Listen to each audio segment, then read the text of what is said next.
What's going on, everybody? It's the Hook Cam back again. Finally. Was underground for a little bit there, had law school finals. Those are done. Now we're back. We're locked in on doing some YouTube stuff, getting the YouTube game going again.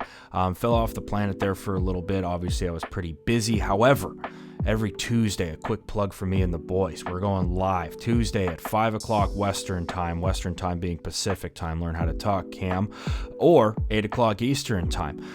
Me, Mike, Eric, actually that's horrible grammar, let's try that again. Eric, Mike, and I are going to be going live at 8 o'clock Eastern, 5 o'clock Pacific. It's been a ton of fun with those cats. We've been going strong for about 5 weeks now. However, this is the first time I'm actively plugging it on the channel. If you guys would like to come on by, hang out with us, that would be awesome. Just talking about whatever, man, football, baseball, whatever. We're just honestly there to hang out. It's good for our mental health more than anything. With all of that being said, the Jacksonville Jaguars just drafted Trevor Lawrence. Not exactly a Nostradamus in this situation, predicting that. I think that's kind of been written in stone for the last couple of weeks now. Jesus, since Trevor Lawrence has been playing college football, it's pretty much been consensus that when he does go to the draft, he will be the first overall pick. And now it has finally happened for the Jacksonville Jaguars. And it's really interesting because Trevor Lawrence as a prospect carries so much more, in my opinion, than just his ability to play football. And what I mean by that is the fact that he was at a big-time school like Clemson and was consistently on top, consistently top 5. I doubt that when he was at Clemson, they ever were out of the top 10. But he has consistently been in the spotlight is what I'm saying. And that goes a long way with the prospect, because a guy who's been in the spotlight, a guy who knows that as soon as he steps out of his apartment or dorm room, there's going to be cameras on him. He understands what it means to be a professional. Trevor Lawrence is a little bit older for a prospect, not necessarily as old as Joe Burrow. However, I believe this was his redshirt junior year. That's a big deal. It really is, because you have some kids come into the league and they're young, they're 19, 20 years old, not as much anymore, are they 19, 20, they're usually like 20, 21, but they don't always understand how to be a professional, how to carry themselves as a professional, understanding that they're the face of an NFL franchise. Millions upon millions of dollars are going into building that team and making it look good, and anytime you take a step out of your own personal property, you have to understand that you're going to be under a microscope. That's a lot of pressure for a young buck, a kid who's, 22, 23 to understand. However, that 22 or 23-year-old, when he's been the face of Clemson football for the last 3-4 years, and he's been to every national championship game or college football playoff, he's played in the biggest stages, he's going to understand that. He's going to understand that you have to be a professional in every sense of the word, and that's a big deal. And I know that, a lot of fans are probably just looking at this from a football sense. He's a great football player. Absolutely 100% agree, and I'm going to get into why I think he is that in just a second. But the professionalism, and when we're talking the whole package of a football player, Trevor Lawrence has that part, which is why I think it sets him apart as that number one pick. Now, getting into what he can do as a football player, this is one of the best quarterback prospects we've ever seen, which I think is kind of ridiculous to say, because as soon as this kid takes a snap in the league, it doesn't matter. I don't care what you were as a quarterback prospect when you're actually playing football for me, until we get to the negotiation table and maybe you're not performing at what I think you should be. Then maybe your draft prospect and all that stuff comes into play.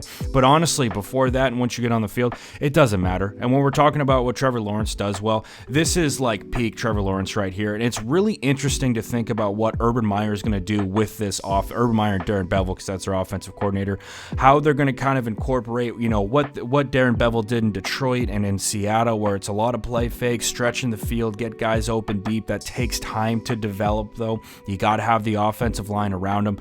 But this is, just vintage, great college football, right? We're going to give this little poke right here, make it look like it's that run action. All these backers are going to come up into the box. Ohio State, since it's nice and clumped up like this up front, they're going to drop into 3, right? We got, I believe that's Okudah, who's dropping back into that deep third, and then they're just going to run a bang 8 right here. Really, really simple stuff. This is just cash with Trevor Lawrence. He's been doing stuff like this his entire time in college.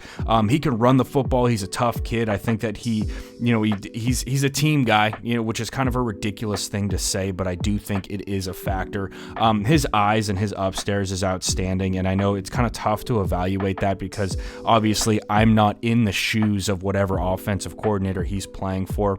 I actually had a funny conversation with an offensive coordinator that I used to work for, where I was talking about a certain prospect, and I was like, yeah, I just don't like what he looks at pre-snap, and he lit me up. He was like, you have no idea what their system is. You have no idea what he's supposed supposed to read. And I was like, well, he's pretty much right about that, and I felt like an idiot. So I'm not going to dive into too much about, what his progression should be, because let's be honest, I don't know. No analysis, nobody who says they know knows unless they actually work for Clemson.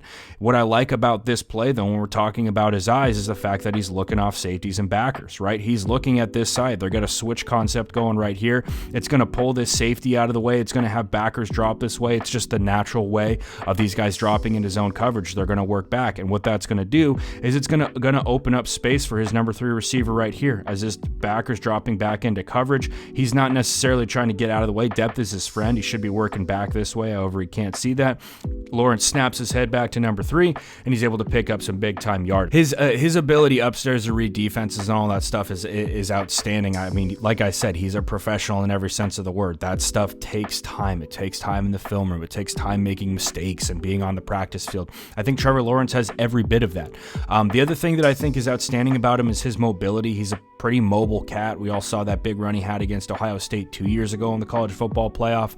He's not afraid to get out of the pocket. He's not afraid to lower a shoulder. His deep ball stuff is absolutely insane, as we can see the touch he's putting on some of these balls. It will be interesting when we kind of see his transition to the NFL and all of that talent level kind of evens out. Clemson's had some insane talent at the receiver position. It's kind of the same Mac Jones argument, right? He's had a ton of talent. Let's see what happens when that talent is pretty much equal now. I do think that Trevor Lawrence is going to excel, especially with Urban Meyer. I think Urban Meyer is a dude who knows how to build a winning football team and a winning football program. He's proven that with his college career. Really interested to see how that translates to the NFL. I think that he'll be fine. He's been coaching forever. I don't think that it'll be a problem.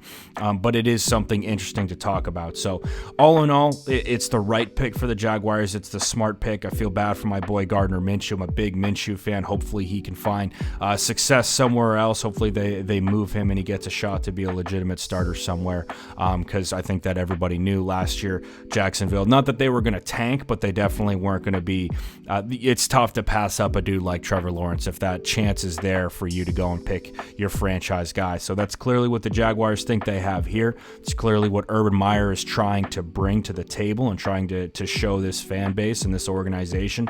We have our franchise guy. Now it's time to build.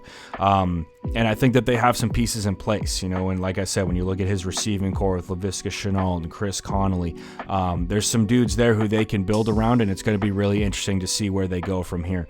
Got to shore up that offensive line a little bit, in my opinion, but they're starting to build something down in Jacksonville, and it's going to be interesting with that division. It really is, because you got the Houston Texans, which who knows what's going on there. That place looks like chaos. The Tennessee Titans, first round out last year in the playoffs. I think that they'll still probably be solid. However, they lost a couple of pieces. And then the Colts, which, they're moving on from Phillip Rivers. Carson Wentz is in the building, though, so they're probably going to be pretty legit. But that AFC South is looking mighty interesting right now, so we'll see how Trevor Lawrence and the Jacksonville Jaguars fit into all of that. Anyway, guys, that's all I got for you today. There's going to be more draft stuff coming out. Hit that like button, hit that subscribe button. I'll see you guys soon in the next video. Fired up for draft day, man. Let's get after it, fellas. We'll see you next time.